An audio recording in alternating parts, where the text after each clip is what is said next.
House of Ramirez has partnered up with East Atlanta Business Association members to raise money for East Atlanta Kids Club. This is marketing with a cause for the children. Hey guys, this is House of Ramirez. You already know what's up. We out here in Atlanta, repping it up, Zone 6. So I'm out here with my sister Monique. She has great things going on for herself. She's helping the community from all age brackets. Nobody is left out. And I had to bring her on my show. Again, we have a very special partnership. House of Ramirez has a partnership with EBA, East Atlanta Business Association. And what we're doing is we're highlighting the members in the association. And Monique, as a very proud member and neighbor to you, thank you so much for making time to come in on my show. Thank you so much for having me here, Leslie. It's very exciting opportunity. Most definitely. So I don't want to waste a lot of time. I just want to get to the meat of it. I want to know who you are and where you are from. Where is great Dr. Monique from? Let us know. So I was born in Columbus, Ohio. I have parents who are immigrants from Ukraine and Egypt, actually. And I spent my college years in Ohio, and then I moved to South Florida and lived in Nevada and California, and back in Nevada before coming here to Atlanta. And I'm about to call this place home for 5 years now. Wow, that's amazing. You know, as a fellow Mexican over here from two parents that are immigrants as well, the struggle is real, you know, and just the opportunity that we have as offspring from our parents' struggle to give us a better future, and us taking that baton and actually running with it and changing our lives and also future generational lives.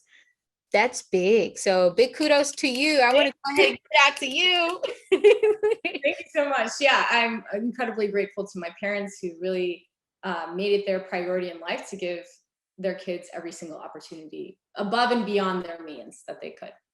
Yeah. So I do know that you're the owner of Music with Monique. Do you mind telling us everybody that's listening, viewing this, and will, down the line, read this article, tell us what it is that you do? I know, but I'm not going to spoil it, just tell us what it is, that you've been pouring your hard work and energy and love into, because it's quite a dedication. You're a doctor now, Dr. Monique. So let us know. So I've been playing piano on and off since I was 3.5. I actually learned to read music before words, and it was always in the background in my life. And I always thought it would just be a hobby that would be there. And the older I got, I just kept coming back to music, and I kept coming back to music. And I was teaching ever since I was 16. And I mentioned that I had moved around a lot, but I always taught everywhere I lived. And I was working a job and practicing during my lunch break and teaching after work. And I realized I'm not listening to what I actually want to do. And that's when I made the decision to quit my job and go pursue my doctorate in piano performance. Yeah, that's super dope. And, I definitely feel you on that. When you're passionate about something, maybe, well, for you, it's slightly different than everybody else, because you learned to read music before you learned to read actual words. So kudos to you. But my thing is, I can relate with that, with moving around a lot. That is a thing, maybe we should talk about it some other time and bring others as well that can, be on the same frequency as us. But it is a real thing when your parents are struggling to provide, and it's becoming something to adapt to the way of life here in the States. Then as an offspring, then it becomes a way for you to meet new people and take your niche, your purpose with you, and you perfect it along the way. And then when you get older, initially I knew I talked to everyone and I talked a lot, but I realized when I was older that I can actually use this to uplift people. And how do I use it to help others? And that's what you're doing. You're actually using your love for music that we keep being drawn to, that thing that we love so much. We understand later in life that we're drawn to because we keep coming back to it. It's natural.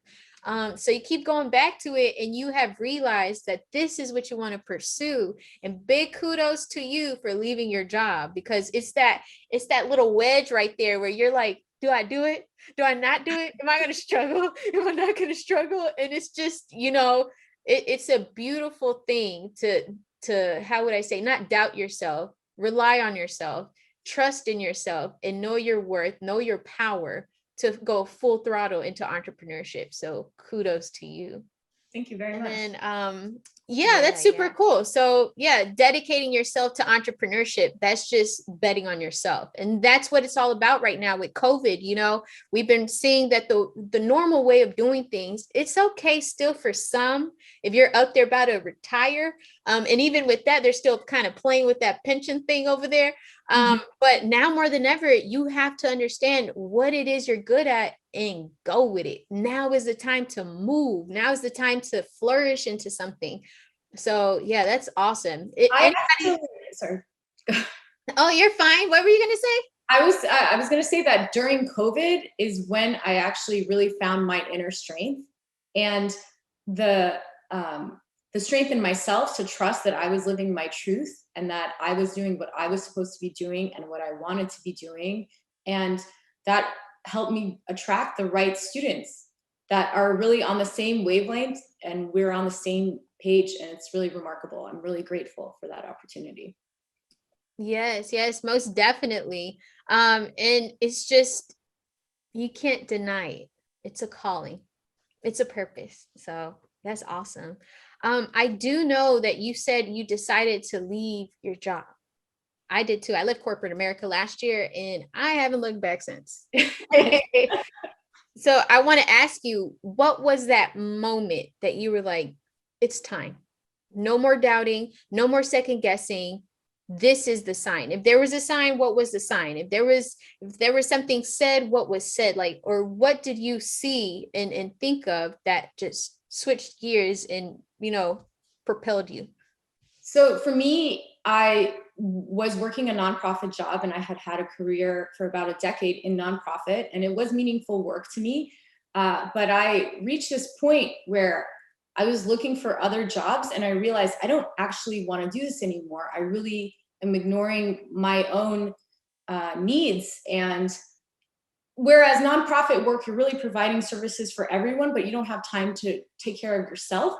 Going to pursue music and dedicating, 5 years full time to be a student again was pretty non-traditional at that point in my life. But I was just at the point where that was the one thing that I wanted to do. And I had experience of teaching and always feeling better after teaching, even if I didn't feel that great that day or I was exhausted. After having a student, I felt alive and I felt happier and it brought meaning to my life. So it was really at the point where this is what I want to do. I don't even know what else I want to do. This is the one thing I can commit to. And that's usually how it goes, and I can tell that you're such a giving and loving person. Of course, nonprofits do help in general, but you felt that there was a little more that you were meant to do for others as you were giving to others, right? Yes. And that's the thing. When you find your purpose, your walk in life, you realize that it's really refining your great, niche so you can give to others, and it's rewarding. So that's the thing. I tell people all the time, if you don't feel like waking up every morning, even though you spent all last night working on a project for your business or for your niche, and you don't wake up rejuvenated, just knowing you're about to do something else to refine that, then you're in the wrong field. Because that's how it should be. You should feel rewarded, replenished just to be able to do what you do. So cool. Yeah. And I think that's also, big thanks to our parents that really instilled that in us and gave us those opportunities. And for me especially, my parents were remarkably supportive and were all about finding your path and finding your happiness and not worrying about the finances of something, and that trust that the money will come if you find your path and your happiness. And I really have them to thank for that. Yes, absolutely. Shout out to your parents. Parents are everything, family is everything. A lot of people don't have that, and we can't take it for granted. And I just want to say, yeah, when you focus, a lot of people are like, I'm in it for the money. I need this much and money is a focus point. One, you're not in the right lane. And two, you're not going to get very far because money's out here. It's endless. It's for everyone. But if you're only solely focused on that, you're not going to achieve more. You're not going to feel, like you said, the reward from doing what you're doing. When you actually have your heart in the right place, the money will just naturally just flow, you know? So shout out to your parents for actually supporting you. That's a big deal too. And Yeah. for the people that don't have biological family supporting them, it's the people that's in your corner. It's the people that are actually there, friends, family that you've adopted as your family, that actually see what you're trying to do and are very encourageable in that process. If you get into that point, those people are very important. So I really think also that if we are so caught up in the money, it stops us from being creative and from taking risks, because quitting a job and going to school is a very big, scary risk. And of course, you have to be practical and really think things through before making these kind of large decisions.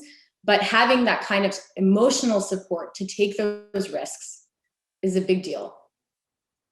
definitely, I would agree with you. And you know, you definitely are very passionate about what it is that you do. And as I mentioned earlier, I also looked up, and you don't only teach children. You teach from pre-Kers all the way up to retirees. So you teach of all ages, of all ranges, no discrimination. You don't leave anybody out. So you're definitely driven by what it is that you're doing.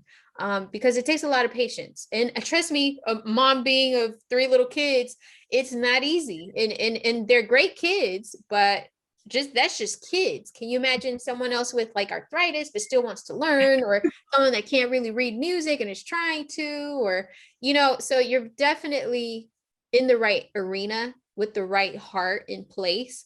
What drives you? I'm really driven by the opportunity to connect with all sorts of different people from various backgrounds, various points in their life. It's one of my favorite things about teaching.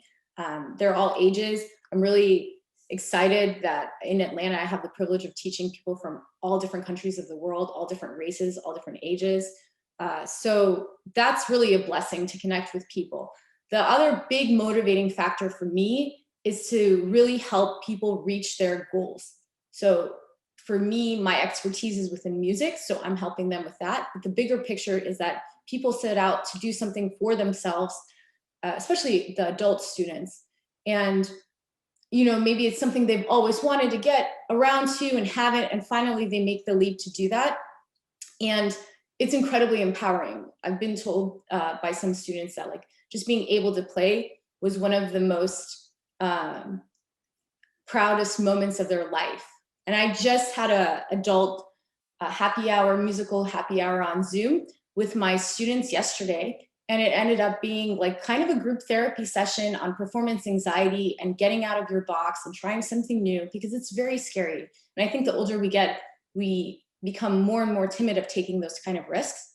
And it was a very supportive environment. And that, I think, is really, I'm really happy to provide that with great pleasure. And when I was teaching in UNLV group class piano, I had 16 students and 2 classes, and I was hearing Jingle Bells played poorly, about 32 times, and several times that, and I wasn't exhausted. And that was the moment I realized, oh, this is probably not normal, but maybe this is a sign that I have the patience to be a teacher, because I'm still happy I haven't gone crazy. So I have the patience, and I have, as long as the student is in it to win it and are trying within whatever time constraints they have, and I'm really accommodating to just meeting the student where they're at that week. If they didn't practice, that's fine. Let's consider this a practice session. This is your time. Let's do what you like. And I think that's really rewarding. And yesterday I had a student, she mentioned that she had a rigorous upbringing with piano. And so she had a lot of angst over performing and that perfection mentality. And my approach with her was just let's do the pieces you want to play. Let's modify them however you want to. We can cut this out. We can change this. This is for you. You're an adult. You're doing this for yourself. And it completely changed the approach. And like now she's able to enjoy the experience. She did perform in front of a group that was like a big deal for her because she was free from those restrictions. She could just enjoy it for the sake of enjoying it without having that stress of perfection. So that's really rewarding to me. Yeah, I can tell, and I love it. I love it. You're giving the opportunity to our fellow neighbors. And this, since it's on Zoom, it's not just an Atlanta thing. Anybody out there in the whole US or around the world, go ahead, tap in. But you're opening up the doors to opportunity for our neighbors to come together, and unity right now is very important. And not just come together, but express themselves and be free. You could be as loud as you want in your house. Come on, let's party. So let's learn and let's actually come together in unity. So that's a beautiful thing. So thank you, Monique. Thank you for that. Yeah. So I want to know, if we want to be engaged and we want to be part of what you're doing, where can we go to book you? I saw you have a website. What are your IG handles? Where can we find you? Where can we contact you? Sure. So my website is musicwithmonique.com, and I have a Facebook that's also Music with Monique, and my Instagram is musicwithmonique _ between the words. So I'm easy to find online, and you can reach out to me on those platforms or email me at musicwithmonique@gmail.com. And I'll be happy to schedule a free consultation. We can talk about your goals and what are the right opportunities for you. Definitely. So I'm excited. Everyone out here just tuning in, thank you. But there's more than just viewing and hearing this. Take some action. Go out and reach out to Monique. She's very open to speaking to you. If it's something that you're just wanting to dabble in and never done it, if it's something that, like the student that you were just mentioning, she's been doing it so much, but she's now coming out of her comfort zone to not being so structured, or whichever level you're in for it, she has a free consultation to see where you're at, to see where we can go from here, right? So everybody reach out to Monique. She has great deals right now. Reach out to her, and she's very loving, very supportive, and she's very patient as well. So I think we already mentioned that. So I want to ask you, you've endeavored through life differently than everybody else. We all have different lives, and they're beautiful lives, but we all see through a different lens, right? So I want to know, me and everyone listening and viewing this, I want to know, what pieces of advice do you have for our entrepreneurs, our successful entrepreneurs, our beginner entrepreneurs, our longtime entrepreneurs? I want to know, like, what pieces of advice do you have for us? And I'm listening too, so. Well, thank you very much. I would say, first of all, to trust in yourself. And if you're not in a place where you're trusting of yourself, get there. So for example, for me, I've been teaching my whole life, but I felt that I really wasn't going to be confident until I got that doctorate. So that was something I needed. And I went on, to me, education is very empowering. So I got whatever certifications I could to just know without a doubt that I'm the best teacher that I could possibly be at a given moment. And I'm committed to continuous lifelong learning in the field of teaching and performing. So that's the first one, is to really make sure that you are in a place where you're confident with yourself. Because the world is only going to bring doubt your way, and it's very scary, or can be, to like venture out from the security of employment for someone else to do that. The second piece of advice I would say is to not, for me, I was very aware of what my comfort zone and growth was, and it was on the conservative end, that I'd only build a couple new students at a time, because that way I was in control of the situation, and I wanted to feel in control and be able to guarantee only high quality service and response time, and be organized. So don't let your ego get in the way of where you think you should be. You will get there, and be open to the fact that it might take longer than you would like, but in the end, you can guarantee only excellence along the way. I agree with you. I agree. When you're understanding how it is that you need to refine your niche, your purpose, It takes time. It was some people, they could fly by and just get it done, right? But if you really want to bring a great quality, like you mentioned, of service or product or whatever it is that you're doing, it's gonna take time. Great things take time, you know? Um, so I would agree with you there. And don't ever compare yourself, you know, and like you said, don't doubt yourself. This world, like you said, is going to be filled with doubt. So what you have to do is do the opposite and believe in yourself so you can grow. So yeah, most def. And also I want to know, like, what do you think would make this world a better place? A lot of people say love, a lot of people say compassion, other people say finances for everyone equally, because we all know that it's not the same for everyone, you know. So what do you think would make this world a better place? If you know, the higher energy said, take the baton, Monique, do whatever you need to do. What do you think? I would agree with all of those things. I just wish we would support each other and empower one another. Just this opportunity in itself is such a beautiful example of that, of like community building and partnership and support. And I'm just really overwhelmed with gratitude. And I think if we could have that, just moving to East Atlanta, I never had that kind of community-based support, and that's during COVID. So I'm really looking forward to, because I moved during COVID, so I'm totally new to the neighborhood. It's a year since I signed for this house. So, and I bought this home with my business in mind, that this is like my dream home where my business will be. So I would say, like, sense of community has been proven to help lead to longevity.